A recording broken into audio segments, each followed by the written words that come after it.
C'est Marie qui m'appelle. Allô? Allô, ma copine? Oui, allô, Marie? Tu vas bien? Oui, pourquoi? Non, parce que j'étais chez toi là et je t'ai vu.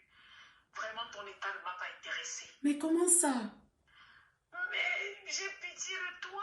Tu n'as plus de vie. Ah bon? Tu ne vis que pour tes enfants, pour ton mari. Tu n'es que l'ombre de toi-même.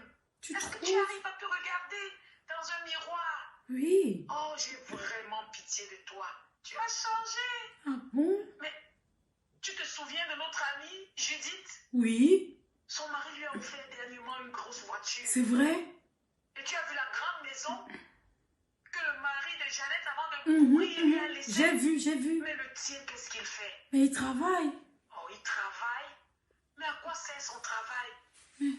Où sont passés tous les bijoux que tu avais? Pas d'or, pas de diamants. Tu vaux plus que ça. Je t'ai dit, tu vaux plus que ça. Mais tu dois savoir, tu es une femme sollicitée. Mais comment ça? Oh, tu n'es ni dedans ni dehors. Comment les hommes pourront-ils te voir? Écoute, Oui. quand ton mari reviendra ce soir, tu le fais asseoir. Tu lui dis ces vérités. Tu ne peux pas continuer comme ça. C'est vrai. Regarde ta vie. On ne vit qu'une fois. En tout cas, j'ai pas de temps. Bonne soirée. Merci, Réfléchis. merci. Réfléchis. Ok. Ah.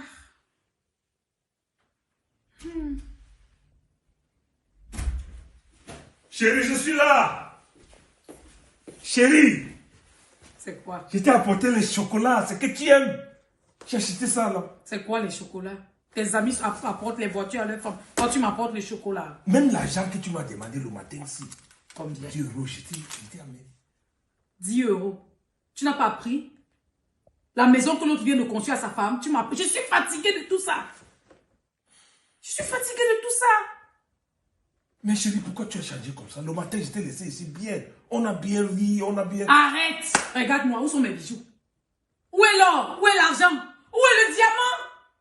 Quand tu m'as connu, j'étais comme ça? N'est-ce pas, je me suis débrouillé, je travaille et tout ce que j'ai fait, Oh! j'apporte ici à la maison. Tu t'es débrouillé, c'est pas suffisant. Débrouille-toi encore plus. Ce mariage, je n'en peux plus. Je n'en veux plus. Ça suffit.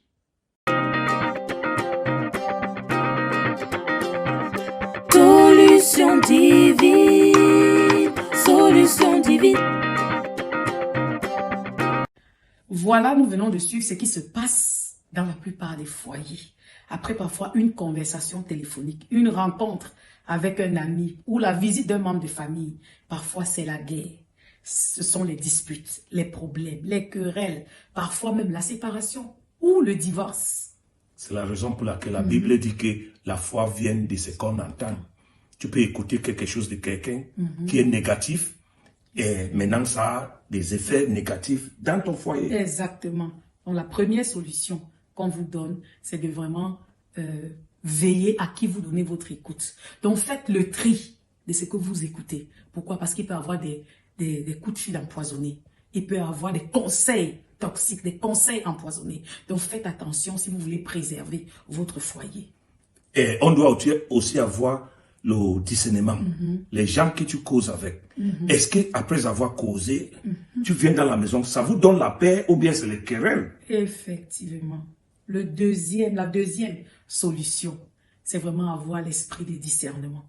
Je vais te dire, cette personne avec laquelle tu parles toujours, cette personne-là qui te procure parfois les conseils, cette personne à qui tu étales tous tes problèmes et vous causez tout le temps. Après la conversation, est-ce que tu en ressors vraiment fortifié, encouragé, ou alors tu en ressors vraiment dépaysé, abattu? Et quand tu arrives chez toi, c'est la guerre. Ce sont les problèmes avec ton mari.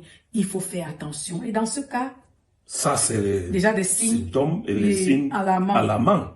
Parce que les gens, des personnes comme ça, il faut que tu mets à côté, tu l'évites pour que on peut avoir maintenant une harmonie dans le foyer. Exactement. Voilà la solution. C'est d'éviter, c'est de mettre à l'écart toutes ces personnes toxiques qui viennent avec des conseils toxiques pour pouvoir préserver l'harmonie dans son foyer. Et la Bible aussi dit qu'on ne doit pas se comparer. Avec les autres. notre foyer avec les autres. Parce que chaque foyer est unique. Effectivement. Et je crois que beaucoup ont détruit leur foyer pour cette raison, en se comparant avec les autres. Alors que chaque foyer est unique, comme tu l'as dit, et chaque foyer a sa priorité, sa vision, sa direction. Je crois que chacun doit déjà connaître la réalité de son propre foyer. Parce qu'on écoute parfois des gens qui disent vraiment, si moi j'étais à ta place, j'aurais fait ci. Et bien voilà. Pourquoi tu n'es pas à ma place? C'est ma place. Alors c'est à moi de gérer mon foyer. Et il y a des foyers qui ont les parts des priorités différentes. Il y a un foyer qui peut avoir la priorité d'éduquer les enfants. Pourtant, l'autre foyer, c'est pour les choses de luxe et les choses matérielles. Donc, on ne peut pas marcher dans les mêmes directions. Ok, effectivement. Bien aimé. Voilà une autre solution à évoquer. Ton foyer, c'est ton foyer. Le foyer de ta copine, c'est le foyer de ta copine. Jamais comparé. Parce que peut-être le mari de ta copine, lui, il gagne beaucoup d'argent. Et le tien n'a pas autant d'argent. Peut-être chez ta copine, la priorité, c'est de beaucoup de voyager. C'est d'avoir beaucoup de bijoux. Mais chez toi, c'est autre chose. Donc, il faut rester focus et ne pas se comparer. Et aussi, on ne doit pas laisser les opinions extérieures pour venir gérer ou bien dicter dans notre foyer. Exactement. Parce que voilà pourquoi Dieu a le foyer, c'est deux personnes qui sont unies. Deux personnes. Donc, on ne doit pas laisser les forces extérieures, les opinions extérieures venir vraiment nous influencer ou nous diviser. Exactement. Et pour vous, les femmes mariées, il faut savoir que la Bible dit que c'est la femme sage qui bâtit sa maison et la femme insensée détruit avec ses propres mains. Et la femme qui manque la sagesse, quiconque manque la sagesse, la demande à l'Éternel. Oui, parce que quand une femme a la sagesse divine, elle sait quand parler, quand se taire, elle sait comment agir. Et faisant cela, elle peut préserver l'harmonie de son couple. Et pour le mari, c'est l'homme prudent qui bâtit sa maison sur le roc qui est Jésus-Christ.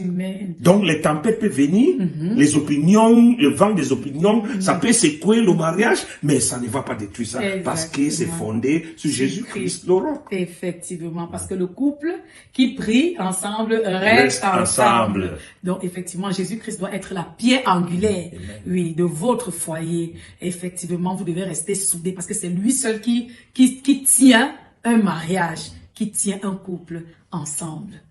Que Dieu vous bénisse Abondamment.